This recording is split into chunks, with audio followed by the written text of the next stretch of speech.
We're going to go a little bit off the beaten path today.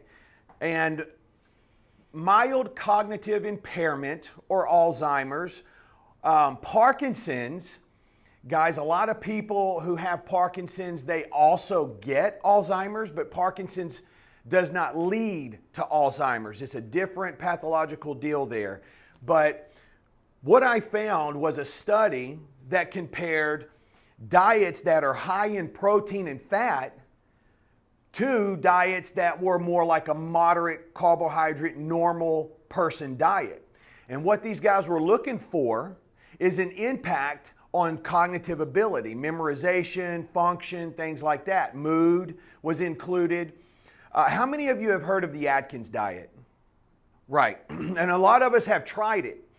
I am not a fan, and the reason why is because you do take in a lot of fats, saturated fats, triglycerides, and the weight that you lose, you're losing fat, but you're also losing a ton of muscle. And everybody here knows or has heard the saying, muscle weighs more than fat. Well, that's absolutely true. Muscle doesn't take as much volume as fat. So if this is 1 pound of fat, this is 1 pound of muscle. So you're losing a ton of muscle, it atrophies. And the reason why is because muscle is fueled by carbohydrates. It's the only way. Not only that, your brain makes serotonin, the feel-good hormone, from carbohydrates. So it's carbohydrates outside of the body, glucose inside of the body. This type of stuff I geek out for. So I'm going to try to not go into the woods too far with it, and we'll hit it from a base level. So let's just touch this really quickly. So they were looking at Alzheimer's and mild cognitive impairment, MCI right off the bat is what they're studying. And interestingly, the FDA has not approved any new drugs to treat cognitive deterioration since 2003. One medication has only recently been approved, but it's subject to further efficacy and safety evaluations. Now that's interesting. With as much money as we pour into our healthcare and our health system, how there's only one medication that has been approved since 2003. Something to look into, guys. Let me send you down a rabbit hole, okay? Now, emerging information, however, from research that is employing nutrition-based interventions, manage how and wanting to see how they manage cognitive decline. This type of approach is gaining acceptance in our medical community. Now that's huge because in the West we've always been get sick, then treat. In the East you see a lot of don't get sick and we're going to treat you before that happens.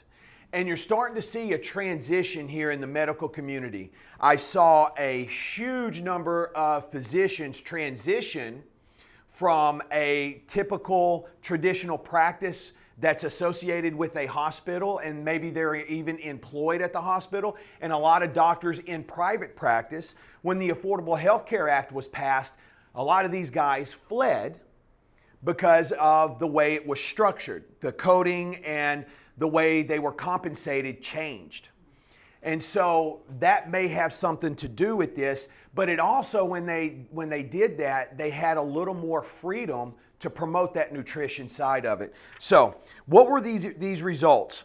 Basically what they had were two groups of rats. They haven't tried it on people. They had two groups of mice. They gave one group a 70% diet of fats and protein, 70%. 4% of that diet was carbohydrates, just 4. That's incredible. To think about your cardiovascular system, think about your heart and what that's going to do. The other group had a 46% carbohydrate rate, and then proteins and fats. And now what they found was very, very interesting. They found that these diets were matchable. They both saw some cognitive change.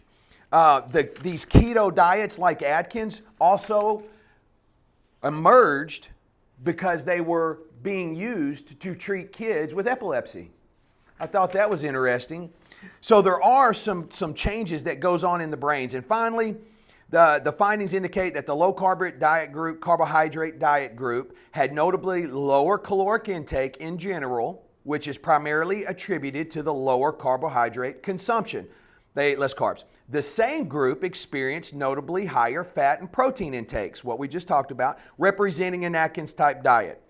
This particular group had improved secondary memory and verbal paired associate learning task performance. So there is some indication that a keto diet does help cognitive function. I can tell you this. I have been around long enough, dietetics education, I played football through college. I was a bodybuilder, and when you're a bodybuilder, you have to be on task. You're about to get on stage in front of a bunch of people who are going to judge you on how you look. That is very unnerving, and it's a high motivating factor. I can tell you that. When you're bodybuilding, you have to pay attention to your nutrition. And I can tell you, I would eat broccoli. When I'm 4 weeks out from a show, I could eat broccoli and it changed the way I looked. That is a fact. I saw it with my own eyes. I also believe people who say that they have cured themselves or bettered themselves somehow when they changed their diet. Ton of information. We live in an age where information has never been easier to access. I want to continue to promote to you and encourage you to be your own advocate. Do not count out the nutrition side of your health. We are all pushed medications to countries in the world that allow pharmaceutical commercials on TV. New Zealand, you know the other one. So most of us are experiencing polypharmacy, but please do not discount the nutrition side to your health. I've seen it with my own eyes, all right? So you want to eat something that's moderate carb, moderate protein, and moderate fat. And what is that? You're looking at something, what is it, 35, and 30? Or you could go 40% of your diet's coming from protein, 40% of your diet's coming from carbohydrates, and then you have the other 20 coming from fats. That's a good ratio right there. Your muscles are fueled by carbohydrates, so you need them, especially if you're in this class and you're getting ready to do some assessments and do some strength, posture, flexibility, and balance, huh? I nailed that segue. All right, let's stand. Let's go behind our chairs. Good job.